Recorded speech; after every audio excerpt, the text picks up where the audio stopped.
Being a refugee was something that has had enormous impact on my life, in what I do and how I think. I come from a fairly bourgeois family in Western Germany. When Hitler came to power, we started moving around Europe trying to find a safe place. It was not a good time to be Jewish. My mother then did a very brave thing. She organised for my sister and I to be put on a so-called Kindertransport rescue train. It was the most traumatic thing that can happen to any child. I was so disoriented. When I got to England, a lot of well-meaning people said to me, 5-year-old, "Aren't you lucky to be alive?" I was lucky to be alive, and I got this feeling that I needed to justify my survival. I got this rather priggish, I am going to lead a life that was worth saving. And that has driven my life. It continues to be active and live and as strong today as it was 85 years ago. I think I always wanted to be a mathematician. And at the age of 18, I started off as a sort of mathematical clerk.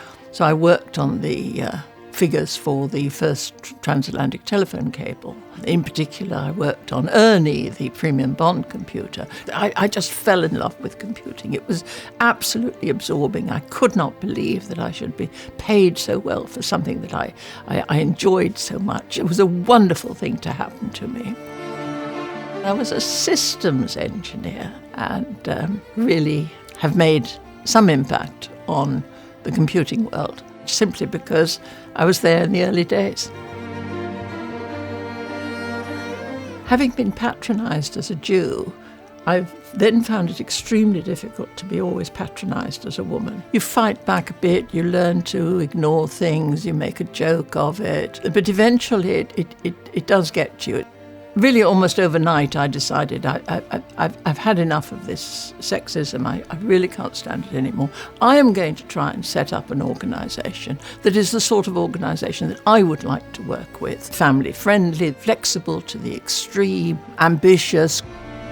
The market was very much for commercial computing. My idea of selling was to write lots of letters to companies that were advertising for programmers. And the letter effectively sort of said, I'm not applying for your job, but I can provide you with programming services. Can I come and tell you about it?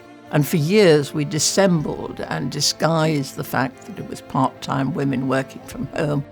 I really knew nothing at all about business, but I did find that I had some sort of flair for it. And it grew from just me doing the work, and then 5 or 6 people, and it eventually grew to 8,500 people. I was very keen to get the company into the hands of the staff. That was the biggest gift I have ever given, a quarter of the company, at no cost to anyone but me.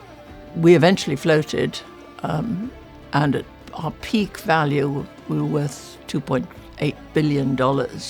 It made a tremendous difference to many people's lives. I'm very, very pleased that 70 of the team did become sterling millionaires.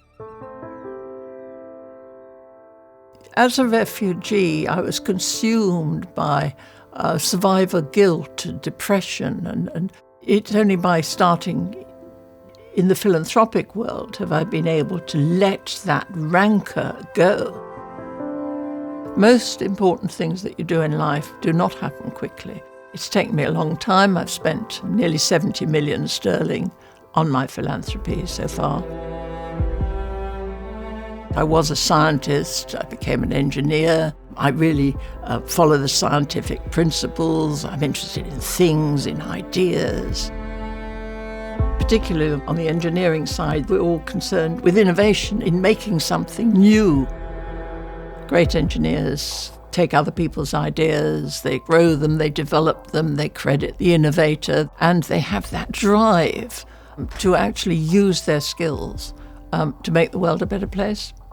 There's a crying demand for engineering skills. So it is a wonderful job or career or lifestyle for many, many people. Engineering and technology have given me a wonderful life.